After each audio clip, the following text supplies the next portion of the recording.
来看总统蔡英文今仔去嘉义视察陆军，结合中科院研发的无人机，这是为着要应付新的战争形态的实兵演练，嘛是头一届公开来演练哦。因为特别过年咯，总统嘛颁发加菜金给部队。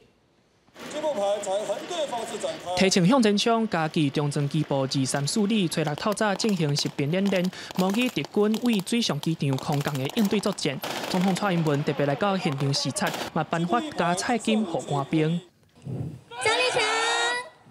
这届演练头摆结合去年中科院研发的战术型无人侦察机，这款无人机会当伫近距离收集战场情资，第一时间提供予指挥所参考。蔡英文来到嘉义空军基地参官兵做伙食饭的时阵，嘛致辞说明。我们透过模拟战场实景的无人机监侦训练，不仅要强化我们官兵实战化的能力，这也是因应当前的新的战争形态。 蔡英文阁俄罗空军第4联队伫去年8月成功对应36架中共军机的威胁。另外，伊嘛到嘉义后备指挥部视察，了解后备部队的状况。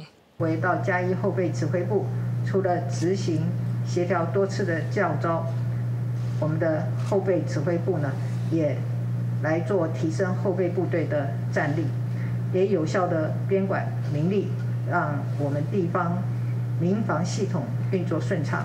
让守护国家的力量更加的坚持。